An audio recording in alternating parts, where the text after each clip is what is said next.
A little 7-year-old girl sat at the kitchen table every single day after school. She picked up her colored pencils and drew the exact same picture without fail. The Virgin Mary wrapped in a gentle cloak, holding a single blue rose in her hand. Week after week, month after month, the image never changed. Her parents watched, puzzled at first, then quietly touched by the persistence. No one knew why she chose that woman, that flower, that color. When the full reason finally came to light, it broke open something deep inside them. Tears fell, not from sadness, but from awe at what a child's quiet love had quietly asked for and received. This is the story of a drawing that became a prayer, and a prayer that seemed to reach heaven itself.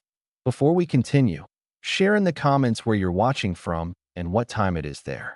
Let's see how far the miracles of the Virgin Mary have reached.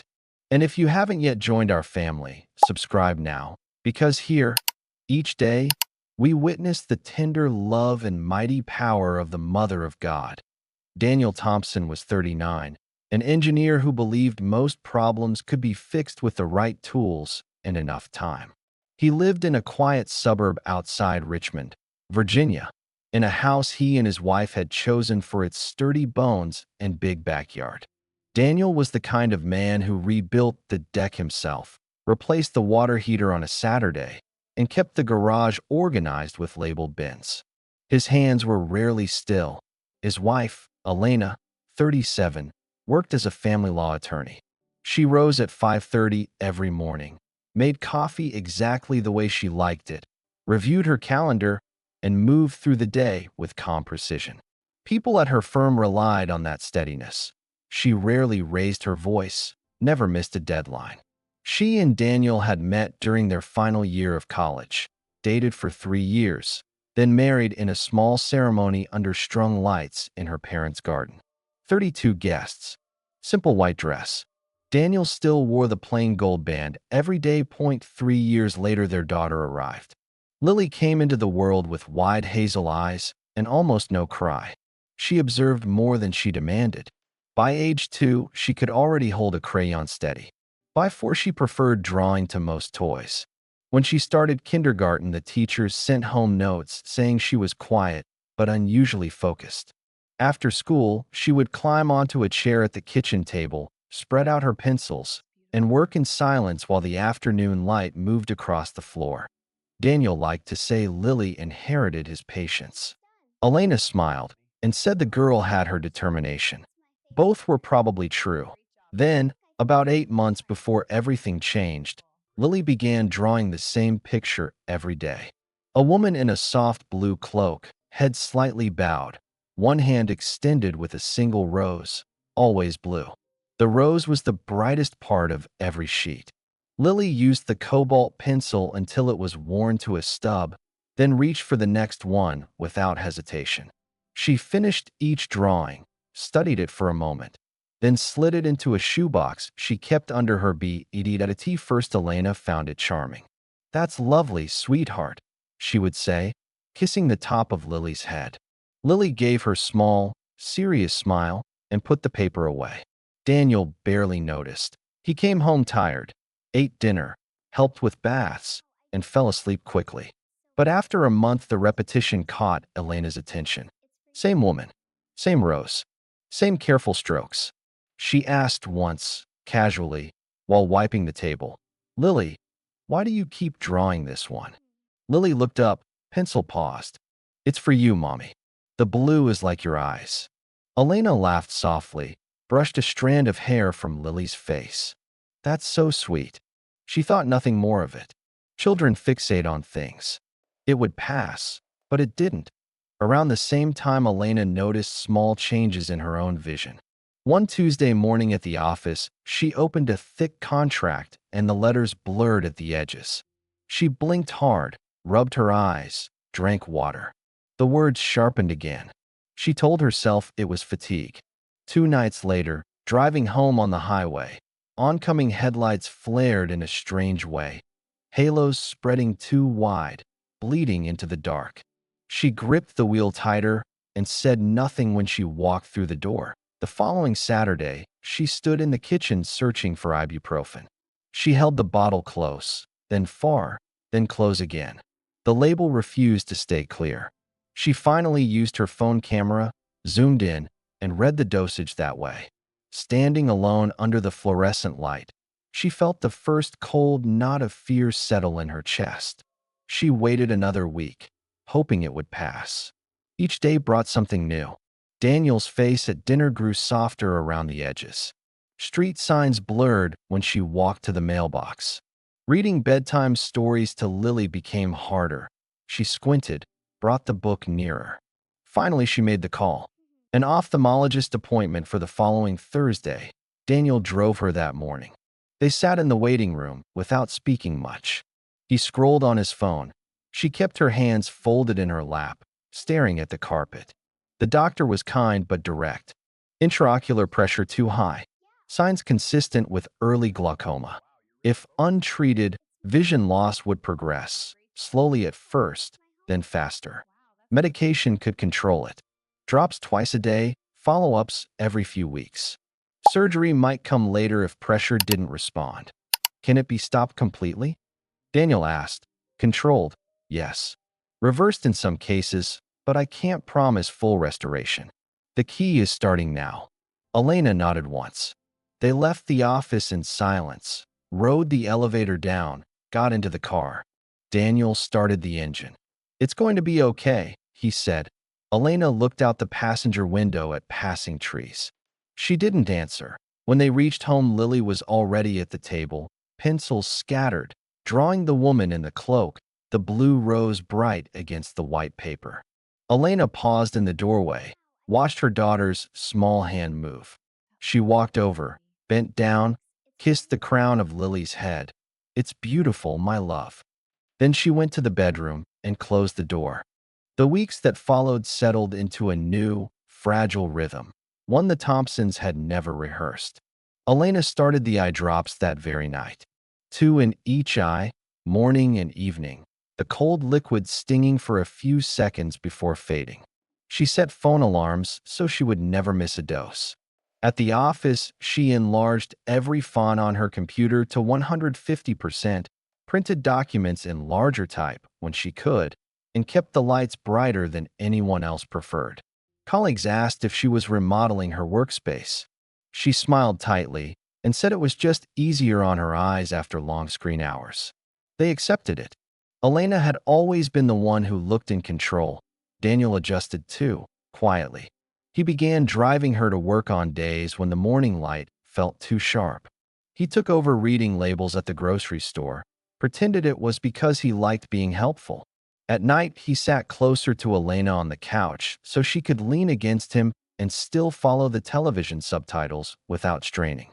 Neither of them mentioned the future in front of Lily. They agreed without words.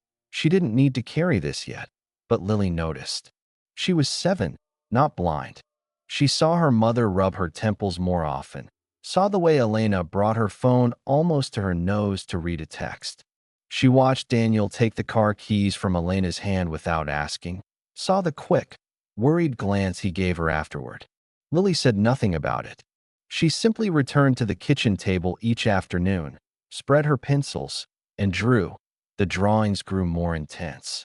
Where before the blue rose had been careful and even, now Lily pressed the cobalt pencil so hard the paper dimpled under the point.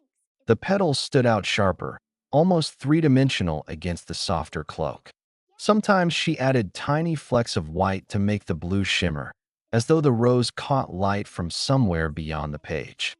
Elena would pass behind her, lean in close, too close, and murmur the same thing every time. Beautiful sweetheart. Her voice stayed gentle, but the words felt thinner each day. One evening, about 5 weeks after the diagnosis, Elena came home alone. Daniel was still at a site inspection. The house was quiet except for the low hum of the refrigerator. She walked into the bedroom to change, kicked off her shoes, and lay back on the bed for just a moment. Eyes closed, she tried to rest the ache behind them. Then it came. A scent. Sweet, unmistakable. Roses. Not the heavy perfume of a bouquet from the store, but fresh, living roses, warm, almost alive. It filled the room so completely she sat up, heart suddenly racing. She looked around. The window was shut. No vase on the dresser. No flowers anywhere in the house. Yet the fragrance wrapped around her, soft and insistent, like someone had stepped close and breathed it over her. She inhaled deeply, afraid to move. For perhaps 10 seconds the smell held, rich and comforting. Then, just as suddenly, it vanished. The air returned to ordinary, laundry detergent, faint trace of dinner from earlier. Elena sat perfectly still, hands cold, pulse loud in her ears. I'm imagining things, she whispered to the empty room. Stress, exhaustion, medication side effects. She lay back down, pulled the blanket over herself, and tried to sleep it off. She didn't tell Daniel when he got home. She wasn't sure how to explain something that lasted less than a minute and left no proof that a few nights later Daniel did his usual round before bed. He eased open Lily's door, checked that the blanket hadn't slipped off her shoulders. The bedside lamp was still on low. She always forgot to turn it off. On the nightstand sat the usual stack of drawings. He reached down without thinking, lifted the top one to look closer. The front was familiar. The woman, the cloak, the blue rose pressed hard and bright. He turned the paper over. In pencil. In Lily's careful, still wobbly letters, someone had written, "Protect Mommy's eyes." Daniel's breath caught. He read it again, slower. The words were small, some letters backward, the spacing uneven. But clear. Protect Mommy's eyes, they had never told her. Not a single word about the appointments, the drops, the doctor's warnings. They had been careful, conversations after bedtime, voices low, doors closed. Lily shouldn't have known anything. Yet here it was, in her handwriting, on the back of a drawing she had never shown them. He carried the paper into the hallway, closed Lily's door softly behind him. Elena was brushing her teeth in the bathroom. He waited until she came out, then held the drawing up without a word. Elena read it. Her hand went to her mouth. How? She whispered. Daniel shook his head. I don't know. They stood there in the dim hallway, staring at the small rectangle of paper as though it might speak again. Neither slept well that night. Elena kept seeing the words behind her eyelids. Daniel kept hearing his daughter's quiet voice in his head, the one she used when she was concentrating. Protect Mommy's eyes. The next morning life moved forward because it had to. Coffee, school drop-off, work. But something had shifted. They watched Lily more closely now. She still said little, still smiled her small smile, still drew. Yet when Elena entered the kitchen, Lily's gaze lingered longer on her mother's face. Not pity, not fear, just steady attention, as though she were checking something only she could see.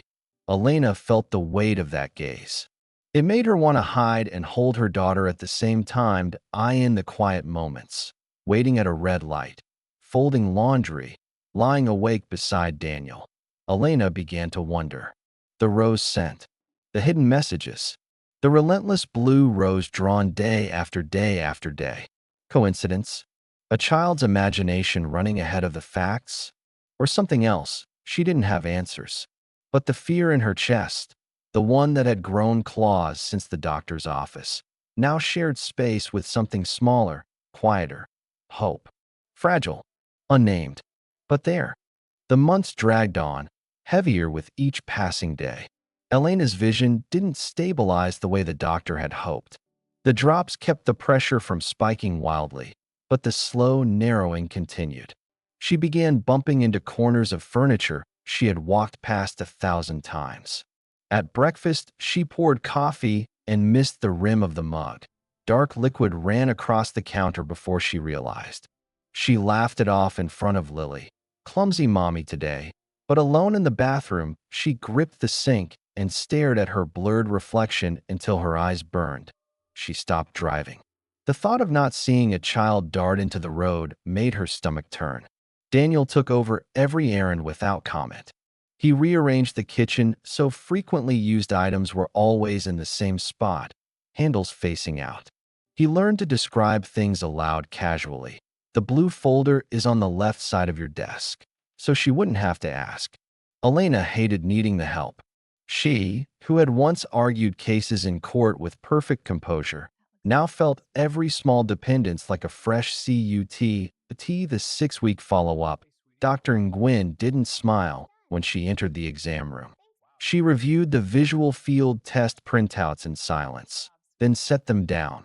The peripheral loss is progressing faster than we'd like, she said. The drops aren't bringing the pressure down enough. We need to discuss the next step. Elena's mouth went dry. The laser. Selective laser trabeculoplasty first. It's outpatient, low risk. If that doesn't hold, we're looking at incisional surgery. Trabeculectomy. It creates a new drainage path. Success is high for controlling pressure, but there are risks: infection, bleeding, cataract acceleration. And even then, some vision already lost won't come back. Daniel's hand found Elena's under the table. His fingers were cold. How soon? He asked. We can schedule the laser within the next 2 weeks. Let's see if it buys us time. On the drive home, Elena kept her face turned to the window. The world outside blurred into streaks of green and gray. She thought of Lily's first day of first grade coming in September, the classroom door, the teacher's face, the way Lily would look back once before going inside. Would she see that clearly? Would she see the pride in her daughter's eyes when she won a spelling bee? The hurt if someone was unkind? The questions pressed against her ribs until breathing felt difficult. Daniel pulled into the driveway and turned off the engine. Neither moved. I don't want to be a burden, Elena said quietly. You're not. I will be, if this keeps going. He turned to her. Then we carry it together. That's what we do. Inside, Lily was at the table again. The drawing on the fridge, the latest one, was held by 4 magnets now, as though to keep it from flying away. The blue rose seemed larger than before, almost filling the woman's open palm. Elena looked at it and felt something twist inside her chest. Lily slid off the chair and ran to her. She took Elena's hand without a word, led her to the table, and pointed at the newest sheet. Don't be sad, Mommy, Lily said. Her voice was soft but certain. She's taking care of you. Elena crouched so their eyes were level. Who is sweetheart? Lily turned and pointed straight at the drawing on the fridge. The woman in the cloak looked back, calm and unchanging, but Elena's throat closed. She pulled Lily into her arms and held her tightly, breathing in the clean smell of her hair, shampoo and crayons in childhood. For a moment the fear receded, pushed back by the small, warm body against hers. That night Daniel couldn't sleep. Elena had gone to bed early, exhausted from holding everything in. He sat alone in the living room, one lamp burning low. His gaze kept returning to the drawing on the fridge. The blue rose glowed faintly under the light. He stood, walked to the kitchen, lifted the paper from its magnets. In the dimness he studied it. The strokes were so deliberate, the cloak shaded with patience. The rose, always the rose, rendered with almost fierce concentration. Daniel had never prayed. Not in church as a boy, not at weddings or funerals, not even when his father was dying. He didn't know the words. But standing there alone, holding his daughter's drawing, something gave way. He leaned against the counter, paper trembling slightly in his hand. I don't know if you're there, he said, voice barely above a whisper. I don't even know if I believe this works. But if you are, if you listen, please, don't take this from her. She needs to see Lily grow up. She needs to see her daughter's face every day. Please. His voice cracked. He pressed his forehead to the cool edge of the counter. Tears came without warning, silent at first, then shaking his shoulders. He hadn't cried like that since he was a child. The helplessness poured out, the fear he had carried for weeks, the desperate wish to fix something he couldn't touch. Footsteps. Small, bare feet on the tile. He lifted his head. Lily stood in the doorway in her striped pajamas, hair tangled from sleep, eyes wide but not frightened. She didn't speak. She simply walked to him, raised her arms. Daniel knelt. She wrapped herself around his neck and held on. No words, just the steady warmth of her, the quiet rhythm of her breathing against his chest. Something shifted inside him then. Not all the fear left. He still felt it, heavy and real, but a weight lifted. Not gone, but lighter. Enough that he could draw a full breath again. Enough that the panic loosened its grip. He carried her back to bed, tucked the blanket around her shoulders. "Good night, Lily Bug," he whispered. She opened her eyes just enough to look at him. "Everything's going to be okay, Daddy." He froze in the doorway. She was already drifting back to sleep. He stood there a long time, watching her chest rise and fall, before he turned off the lamp. The next morning, he drove Elena to the follow-up. She sat quietly beside him, hands folded. In the exam room, Dr. Nguyen ran the tests again. Pressure check, visual fields, optic nerve imaging. She compared the new scans to the old ones. She was silent for what felt like forever. Then she looked up. "The pressure has dropped. Significantly. More than the medication alone should account for at this stage." Elena blinked. "What does that mean?" "It means the progression has slowed, maybe even paused. The field loss isn't advancing like it was. We can hold off on the laser for now. Keep the drops, monitor closely, but this is better than I expected." Daniel's hand tightened on Elena's. "Is it permanent?"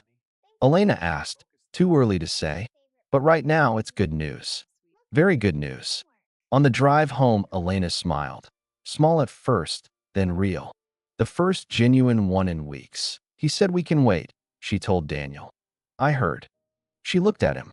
"What do you think happened?" Daniel kept his eyes on the road. He thought of the kitchen at midnight, the drawing in his hand, the quiet plea he had spoken to no one and to someone. He thought of Lily's arms around him, the sudden calm that had settled over him like a blanket. "I don't know," he said honestly, but deep down, part of him was beginning to wonder. The improvement held.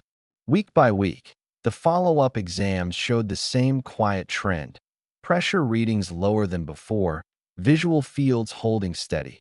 Even small gains in peripheral sensitivity that Dr. Nguyen called unexpected but welcome. Elena kept the drops religiously. Morning, night, no exceptions. But the fear that had lived behind her eyes began to loosen its hold. One morning she caught herself reading the newspaper without squinting. Another afternoon she noticed the sharp outline of leaves on the maple tree in the front yard. Colors returned in layers she hadn't realized had faded. The red of Lily's backpack, the deep green of Daniel's work jacket, the warm hazel of her daughter's eyes. 2 months after that surprising appointment, Elena drove alone for the first time since the diagnosis. Daniel stood on the porch, arms crossed, watching her back the car out of the driveway. She waved once, small and tentative. He waved back, throat tight. She drove to the grocery store, only 3 miles, and came home with bags she carried herself. When she stepped through the door, Lily ran to hug her legs. "You drove?" the girl asked, looking up. "I drove," Elena said, and bent to kiss her forehead. The simple words felt like a victory. That Saturday the house was quiet. Daniel had taken Lily for ice cream, strawberry for her, chocolate for him. Elena decided to tidy Lily's room while they were gone. She folded clean clothes, straightened books, then noticed the shoebox under the bed. It had grown heavier over the months. She pulled it out, sat on the edge of the mattress, and lifted the lid. Dozens of drawings. All the same at first glance. The woman in the blue cloak, the single blue rose. But now she saw the variations she had missed before. The way the petals sometimes curled differently, the cloak's folds deeper on some days. The rose always pressed hardest, as though Lily poured extra care into that one part. Elena lifted them one by one, running her fingertips over the crayon marks like braille. She turned the first drawing over in Lily's handwriting, crooked but clear, "So Mommy won't be in the dark." That Elena's breath hitched. She turned another, "Take care of Mommy." Another, "Don't let Mommy's eyes go away." Another, blue like Mommy's eyes. "Please help." Page after page, the same quiet plea written on the back where no one was meant to look. each one a small, secret prayer offered day after day after day. Elena pressed the stack to her chest. Tears came without sound at first. Then in waves, she couldn't stop. She rocked forward, elbows on her knees, drawings crinkling against her shirt. The blue rose, the color of her own eyes, had never been random.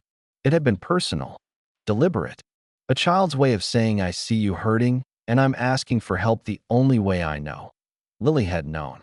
Somehow, without a single explanation from her parents, she had understood. And instead of questions or tears or fear, she had chosen the table, the pencils, the same image every afternoon. One drawing after another. One quiet request after another. No fanfare. No audience. Just persistence born of love. Elena stayed there until the tears slowed. She wiped her face with her sleeve, gathered the drawings carefully, and placed them back in the box, except one. She chose the drawing with the brightest rose, the one where the blue seemed to lift off the page.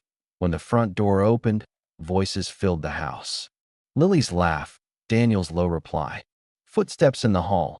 Lily appeared in the doorway first. She stopped when she saw her mother on the bed, the open shoebox beside her, tears still shining on Elena's cheeks. Elena held out her arms. Lily walked to her slowly, climbed onto her lap. Elena wrapped her close. Thank you. Elena whispered into her hair. Thank you, my love. Thank you. Lily rested her head against her mother's shoulder. She didn't ask why Elena was crying. She just stayed there, small hand resting on Elena's arm. Daniel appeared in the doorway. He saw the box, the scattered papers, Elena's face. He understood everything in the space of one heartbeat. He crossed the room, sat beside them, and put his arm around both. No one spoke for a long time. The room held only the sound of their breathing, the faint tick of the wall clock, the soft rustle of paper. Later that evening, Elena took the chosen drawing to the living room. She found a simple wooden frame in the hall closet, the kind they used for school photos. She slipped the paper inside, secured it, and hung it on the wall beside the family pictures. The woman in the cloak looked out over the room, the blue rose bright against the pale wall. When friends visited and asked about it, Elena smiled. My daughter drew it, she said. It's special. Lily kept drawing, but the repetition stopped. Now her pages filled with new things. The three of them at the park, ice cream cones dripping, the neighbor's golden retriever chasing a ball, wildflowers in the backyard, every color she owned. Sometimes, in the corner of a picture, the woman in the cloak appeared again, small, watching quietly, as though keeping company. Daniel carried one of the old drawings in his wallet. Folded small, the back facing inward so that whenever he opened it to pay for gas or groceries, he saw the words in Lily's handwriting, protect mommy's eyes. He never showed it to anyone. He didn't need to. Each time he saw it, gratitude rose in his chest. Quiet, steady, sure. Elena never forgot the rose scent that had come and gone in one night. She never forgot the way her vision had steadied against every reasonable expectation. Dr. Nguyen called it an excellent response to treatment. Elena thanked her, but in her heart she knew the story was larger than drops and scans that a child had asked with colored pencils. Heaven had answered. The doctor's final words at the last appointment still echoed in Elena's mind months later. This kind of recovery is rare, Dr. Nguyen had said, studying the latest scans with a small, puzzled smile.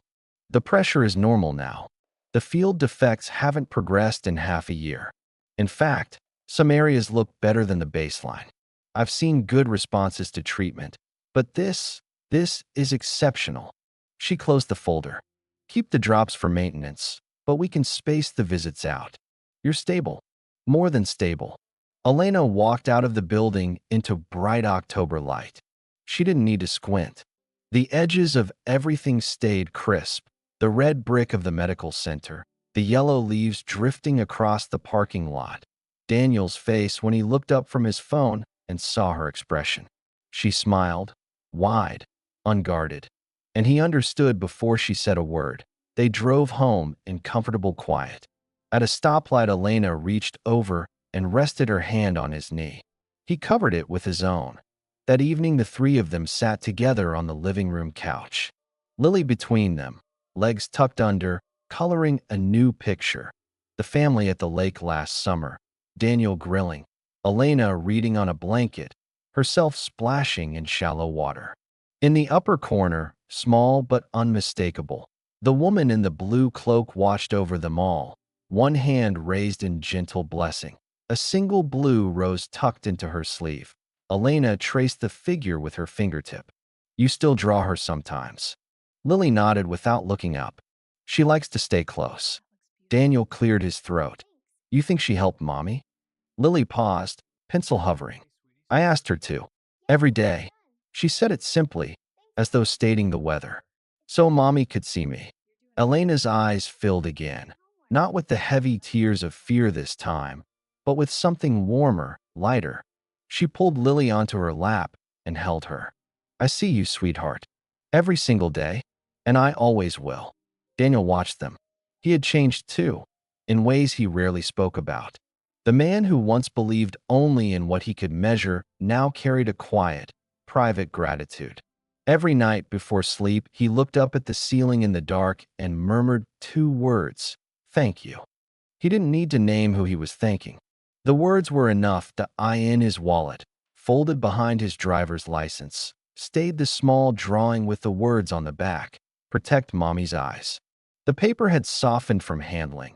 The crayon slightly smudged where his thumb brushed it each time he paid for coffee or gas.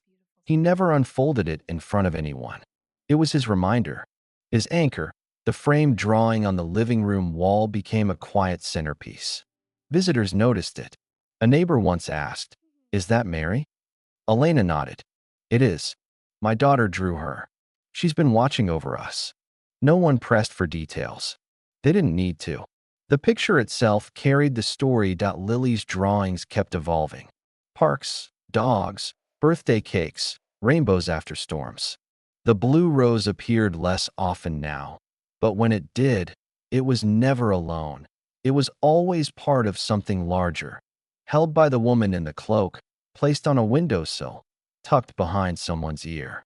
A sign of presence rather than a plea. One afternoon, Elena sat at the kitchen table working on her laptop. Lily climbed onto the chair beside her, spread fresh paper, and began to draw. Elena glanced over. What's this one, love? Us, Lily said. Me, you, Daddy. And her. She pointed the pencil tip at the small figure in the corner. Cloak flowing, rose in hand, eyes gentle. Elena leaned closer. She could see every line clearly. The curve of Lily's smile, the way Daniel's shoulders relaxed when he laughed, the soft blue of her own eyes reflected in her daughter's careful strokes. I love you, Lily, she said. I know, Mommy. I love you too. Lily went back to coloring. The room filled with the soft scratch of pencil on paper, the low hum of the refrigerator, the ordinary music of a family that had walked through shadow and come out the other side. Stories like this don't always have explanations that fit neatly into medical charts or logical timelines. Sometimes the answer lies in the simplest place: a child's hand, a box of colored pencils, a daily choice to ask for what she loved most. Faith, in its purest form, doesn't need long prayers or perfect words. It fits inside a 7-year-old's determination to draw the same thing until the asking is heard. And maybe, just maybe, someone in heaven saw a little girl pressing blue into paper day after day and decided the request deserved an answer. Not because the family was special, but because love asked so purely, so persistently, through the only language the child knew. If this story reached something in your heart, write blue rose in the comments. The color of a mother's eyes that her daughter refused to let fade.